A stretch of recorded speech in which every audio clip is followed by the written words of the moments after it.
ऐसा कोई मेरे को नोटिफिकेशन नहीं है कि ऐसा कोई कार्यक्रम में आपको आना है, या इस तरह का कोई इनविटेशन भी नहीं आया था।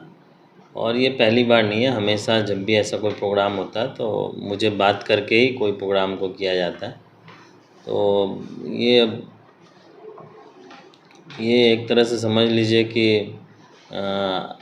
ये चलते रहता है। रूलिंग पार्टी को उतना ज़्यादा अहमियत दिया नहीं जाता। नियम के प्रोटोकॉल बंगाल में नहीं चलता है। बंगाल में जो रूलिंग पार्टी जो है टीएमसी गवर्नमेंट की, वो अपने हिसाब से नियम कानून बनाती है।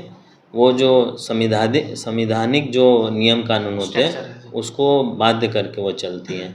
ये सब काम जो है ना, वो टीएमसी अपने गवर्नमेंट में रहते हुए यही सब काम वो करती है कि रिसीट कट जाना, और रिसीट कट के बाद माल पहुंचना नहीं, ये सब उनका है। मैं आपको कुछ चीज़ें दिखा रहा हूँ। देखिए, ये जो ऑर्डर पास हुआ था 29 लाख का, जिसमें एक्सरे और यूएसजी मशीन का मेंशन किया गया, ये जो इसमें आप देख सकते हैं कि मशीन ऑलरेडी हॉस्पिटल में आया हुआ है। 2 मशीन डिलीवरी, मतलब इसमें चालान भी है, डिलीवरी चालान भी है। डिलीवरी चालान ऐसे ही नहीं आती है, मशीन पहुंचने के बाद डिलीवरी चालान आती है। आप जाइएगा तो यूएसजी ऑलरेडी चालू हो चुकी है, एक्सरे अभी भी पड़ी है। एक्सरे के लिए मैंने ऑलरेडी लेटर भी दे दिया था कि ये इस तारीख को एक्सरे मशीन आई हुई है, लेकिन आप लोग पीडब्ल्यूडी रूम नहीं चालू, पीडब्ल्यूडी के माध्यम से एक्सरे रूम नहीं चालू होने की वजह से मेरा एक्सरे मशीन नहीं चल पा रहा है। एक्सरे का स्टेटस भी जो है इसमें आप देख सकते हैं कि ये सुपरिटेंडेंट की तरफ से भेजा गया है। ये सुपरिटेंडेंट की तरफ से भेजा गया, और इवन सुपरिटेंडेंट को मैंने मैसेज भी किया है व्हाट्सएप पे कि देखिए किस कारण से मशीन चालू नहीं हो पा रही है। इवन मैंने मास पिटीशन भी दिया था, 1500 से ज़्यादा लोगों का मास पिटीशन, कि लोग रिक्वेस्ट कर रहे हैं कि मशीन पड़ी हुई है, मशीन को चालू करवाइए। तो मैंने ये चीज़ सुपरिटेंडेंट को भी रिक्वेस्ट की थी और डीएम साहब को भी रिक्वेस्ट की थी, लेकिन उसके बाद भी 1 साल होने को आया। 1 साल में मुझे समझ में नहीं आ रहा है पीडब्ल्यूडी क्या काम कर रही है कि उसको एक रूम बनाने में उसको 1 साल से भी ज़्यादा लग गया और अभी तक रूम तैयार नहीं हुई, अभी भी मशीन वैसी पड़ी हुई है। जी, डीएम एसडीओ की मौजूदगी है, सांसद विधायक की मौजूदगी है, और उस पे ये अभियोग मतलब कि आप दिया ही नहीं है, ऐसा क्यों मतलब हो रहा है? देखिए, आप तो जानते हैं रूलिंग पार्टी आज के समय में झूठ बोलने का जो अगर वर्ल्ड रिकॉर्ड होगा ना तो उनको दिया जाएगा।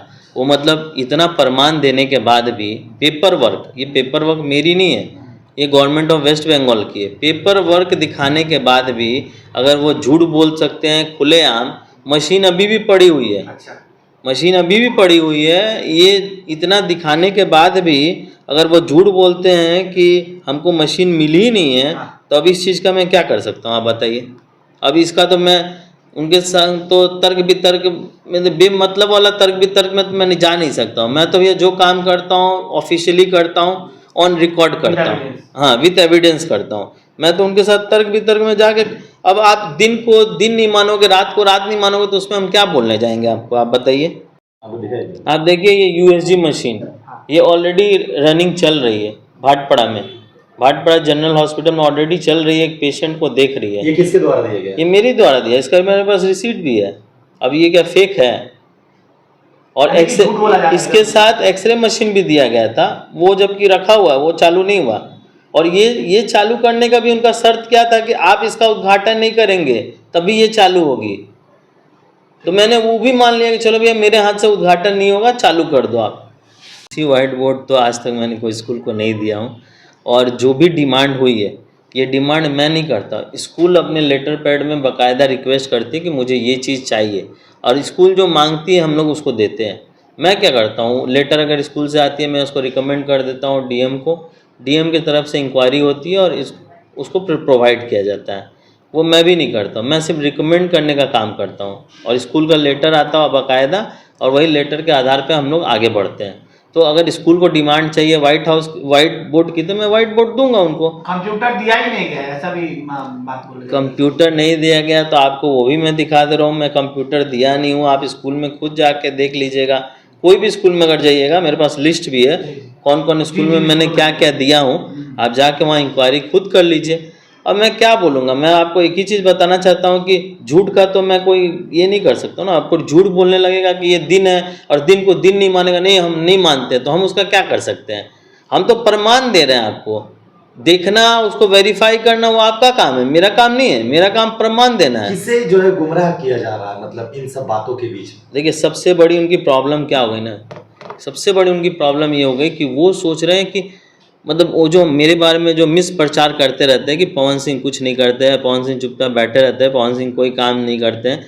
जो पवन सिंह के नाक के नीचे इतना कुछ कर दिए ना, उन लोग को यही हजम नहीं हो रहा कि ये हुआ कैसे, ये चीज़ हुआ कैसे, मतलब हम लोग को पता नहीं चला और पवन सिंह के माध्यम से, विधायक जी के माध्यम से इतना सारा काम हो गया, उनको हजम नहीं हो रहा है ये चीज़ें। इसलिए वो अब तो जो चीज़ हो गई उसको तो हटा नहीं सकते हैं, तो उसको क्या करेंगे, उसको मिस प्रचार करेंगे। अब एक कहावत है ना कि अगर झूठ को भी आप 100 बार बोलिएगा तो लोग उसको सच मान लेते हैं। तो यही एक चीज़ है कि झूठ फैला रहे हैं अब वो लोग कि लोगों को उसको सच मानने पे मजबूर कर रहे हैं वो चीज़ें।